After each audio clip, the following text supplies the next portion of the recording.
한국방송통신대학교 컴퓨터과학과 운영체제 2018년 기출문제 풀이를 시작하겠습니다.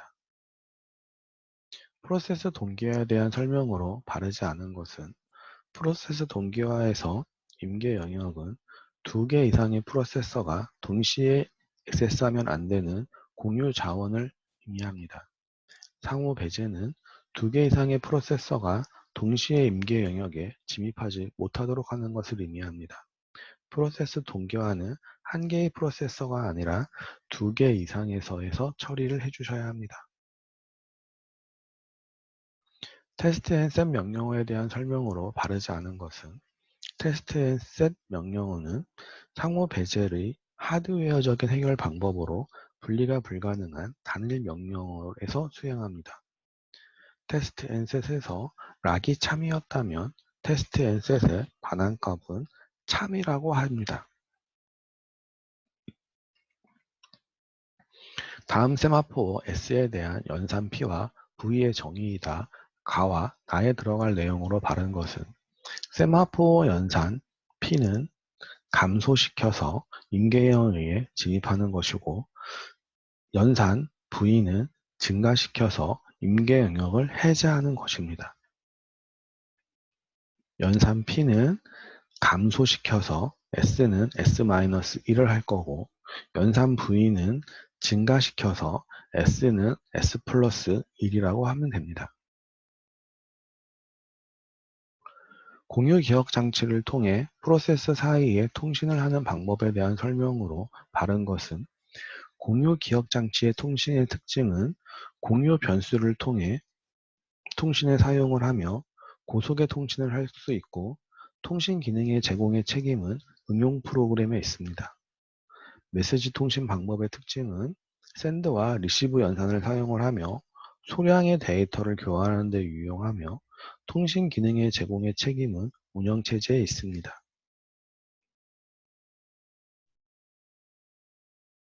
메시지 시스템 기법에 대한 설명으로 바르지 않은 것은 메시지 시스템의 기법에는 직접 통신과 간접 통신으로 나눌 수가 있고 직접 통신은 메시지 전달 연산에 수신자나 송신자의 이름을 명시해야 됩니다. 간접 통신은 메시지 전달 연산에 우편함 이름을 명시를 하며 메시지를 주고받기 위한 연결 통로를 통신 링크라고 합니다. 통신 링크의 최대 용량이 0인 경우에는 동기화가 필요합니다. 2개 이상의 프로세서가 서로 상대방의 작업이 끝나기만을 기다리고 있는 상태를 교착 상태라고 이야기합니다. 교착 상태의 필요 조건에 대한 설명으로 바르지 않은 것은 교착 상태의 필요 조건에는 상호 배제 조건, 점유되기 조건, 환영되기 조건, 비선점 조건 4가지가 있습니다. 다음 자원할당 그래프에서 간선을 하나만 제거했을 때 여전히 교착 상태가 되는 것은 교착 상태는 사이클이 있으면 교착 상태라고 알 수 있습니다. 그림에서는 R1, P1, R2, P2의 화살표상으로 사이클이 존재합니다. 기억을 지우게 되면은 사이클이 제거가 됩니다. 니은을 지우게 되면은 사이클이 제거됩니다. 디귿을 지우게 되면은 사이클이 제거됩니다. 리을을 제거해도 사이클이 여전히 존재하기 때문에 리을 간선을 삭제한다고 해서 교착은 여전히 발생합니다. 교착 상태 회피 기법에서 어떠한 요청이 들어왔을 때 요청받은 자원을 할당해도 문제가 없는 경우는 자원을 할당을 해도 안전 상태가 유지되는 경우에는 자원의 요청을 할당을 해도 문제가 발생하지 않습니다. 빈 공간 리스트가 아래 그림과 같을 때 11메가의 기어 청소가 요구가 발생을 하였을 때 11메가 이상으로 사용할 수 있는 것은 공백1 20메가, 공백2 15메가, 공백4 30메가 3가지가 있습니다. 빈 공간 리스트에서 처음 만난 공백2를 최초 적합이라고 합니다. 사용 가능한 20메가, 15메가, 30메가 중에서 가장 작은 15메가를 최선 적합이라고 합니다. 사용 가능한 20메가, 15메가, 30메가 중에서 가장 큰 30메가를 최악 적합이라고 합니다.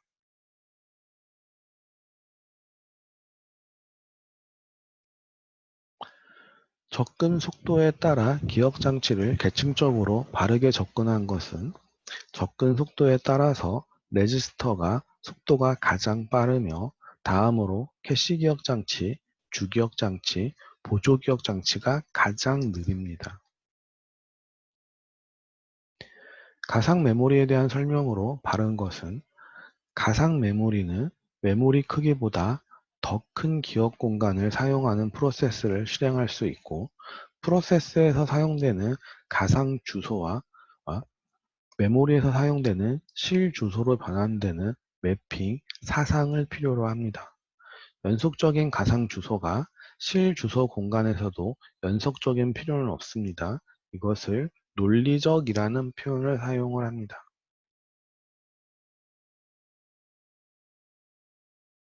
가상 메모리 관리 기법 중 페이징 기법에 대한 설명으로 바른 것은 가상 메모리 관리 기법의 두 가지는 페이징 기법과 세그먼테이션 기법입니다.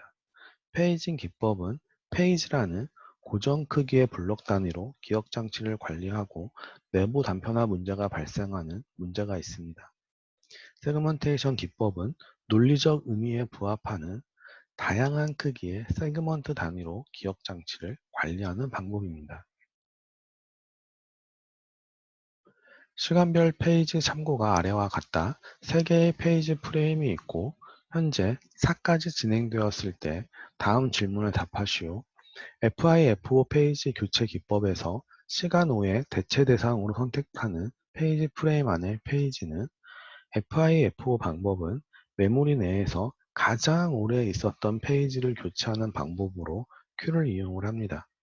3개의 페이지 프레임이 있었다고 하기 때문에 3개짜리 큐를 만들고 시간 1에 A는 없어서 A라고 큐에 입력을 합니다. 시간 2의 B는 큐에 존재하지 않기 때문에 B라고 큐에다가 추가합니다. 시간 3에 C라는 페이지는 큐에 존재하지 않기 때문에 큐에다가 C라고 추가합니다.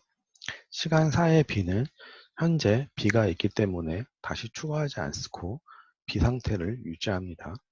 3개의 페이지 프레임이 존재하는 상황에서 시간 5에 D라는 페이지가 필요로 할 때 Q의 맨 앞에 있는 A를 교체 대상으로 삼고 D를 Q에다가 추가하는 방법이 FIFO 방식입니다.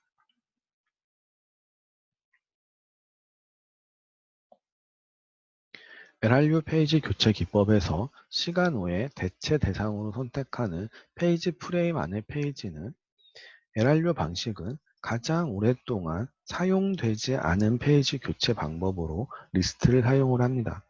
최초의 리스트에는 아무것도 존재하지 않습니다. 시간 1에 A가 필요로 할 때 리스트에 A를 추가해 줍니다. 시간 2에 페이지 B를 참고할 때 리스트에 B가 존재하지 않기 때문에 리스트에다가 B를 추가를 해주고 시간 3에 페이지 B가 참조될 때 현재 A, B에 C가 없으니 C라고 추가해 줍니다.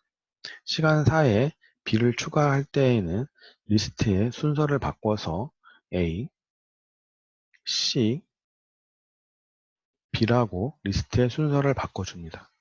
시간 5에 D라는 게 필요로 한데 현재 리스트에는 D가 존재하지 않습니다. 이때 리스트 맨 앞에 있는 A를 제거하고 리스트의 순서를 C, B, D라고 3개로 유지해주는 방식입니다.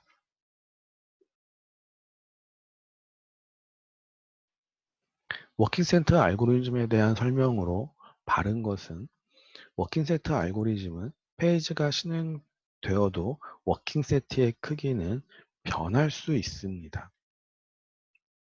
실행 중인 프로그램의 워킹세트를 메모리에 모두 유지해야 됩니다. 페이지 부재 비율을 감소시키기 위한 방법으로 대능이 제안했습니다. 인터럽트 방법에 대한 설명으로 바른 것은 인터럽트는 어떤 장치가 다른 장치의 작업을 잠시 중단시키고 자신의 상태를 알리는 방법을 인터럽트 방법이라고 합니다. DMA 방법은 CPU를 거치지 않고 입출력 장치와 메모리 사이의 데이터를 직접 전송하는 방법을 DMA 방법이라고 합니다. CPU와 DMA 제어기가 동시에 메모리 액세스를 시도한 경우 CMA보다 DMA 제어기에 우선권을 부여하는 것을 사이클 스틸링이라고 표현을 합니다. 사이클 스틸링이란 채널과 프로세스에서 동시에 액세스를 시도한다면은 채널에다가 우선권을 주고 로 인해서 채널과 프로세스에 동시에 주기억 장치를 액세스할 수 있도록 하는 방법을 사이클 스틸링이라고 합니다. 인터럽트 방식은 어떤 작업이 다른 작업을 잠시 중단시키고 자신의 상태를 알리는 기능을 인터럽트 방식이라고 하고, 버퍼링이란 프로세스의 데이터 처리 속도와 데이터의 전송 속도의 차이로 인한 문제를 해결하는 방법을 버퍼링이라고 합니다. 자기 디스크의 접근 시간 구성 요소 중 헤드를 움직여 지정된 트랙에 위치시키는 데 걸리는 시간을 탐구 시간이라고 합니다. 디스크 접근 시간은 탐구 시간, 회전 지연 시간, 전송 시간으로 나눌 수가 있고, 탐구 시간은 기계적인 동작에 의해 헤드를 원하는 트랙에 위치는 데 걸리는 시간으로 가장 오래 걸리는 시간입니다.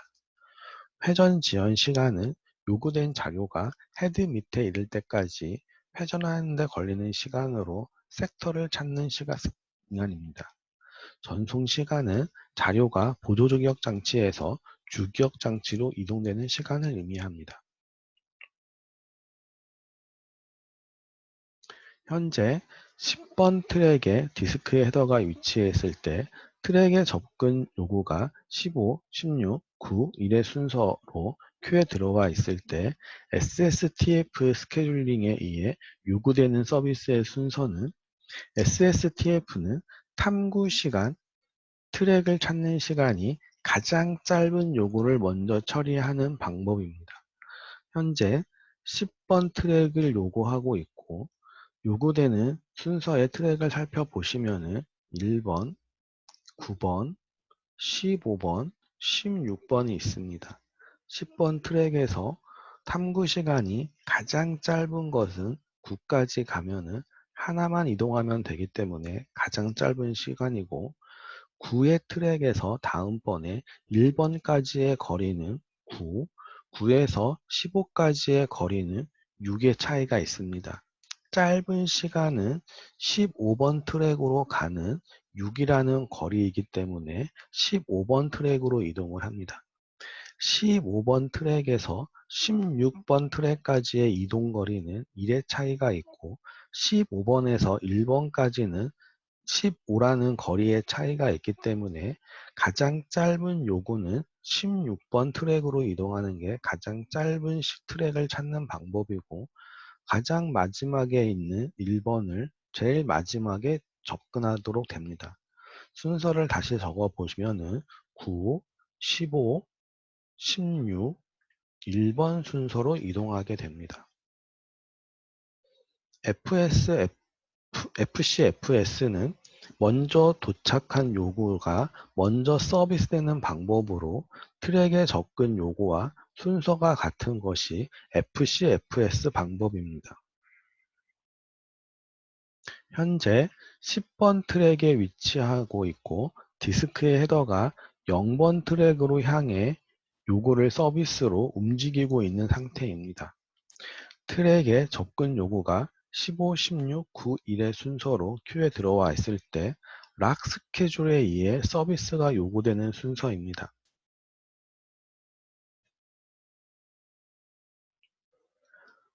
스캔 방법은 가장 안쪽과 가장 바깥쪽 트랙을 왕복하며 진행하는 방법으로 진행 방향과 가장 가까운 요구를 처리합니다. 락 방법은 스캔처럼 처리하되 진행 방향 앞쪽에 더 이상 요구가 없으면 방향을 바꾸는 방식입니다. 10번 트랙에서 0번 트랙으로 이동한다고 되어 있고 트랙의 접근 요구가 15, 16, 9, 1이라고 하게 되면은 순서상으로 1, 9, 15, 16이 트랙이 존재하는 것입니다. 이때 10번 트랙에서 0번 트랙으로 가면서 만나는 첫 번째는 9번, 계속해서 진행을 해서 1번을 만나고 더 이상 요구되는 페이지가 없기 때문에 방향을 바꿔서 반대로 이동을 하게 되면은 15번을 만나고 마지막으로 16을 만나게 됩니다. 요구되는 순서는 9, 1, 15, 16이라고 할 수 있습니다. 한 컴퓨터에서 작동하고 있는 어플리케이션이 다른 컴퓨터에 있는 프로시저를 호출할 수 있도록 하는 클라이언트 서버 메커니즘을 RPC, 리모트 프로시저 콜이라고 합니다. 프로세스 간 통신을 위한 기법으로 분산 시스템에서 다른 컴퓨터에 호출을 할 때 사용하는 방법입니다. 운영체제 보안의 기본 목표와 그 설명이 바른 것은 기밀성이란 운영체제 자원의 부적절한 노출을 예방하고 감시하는 방법입니다.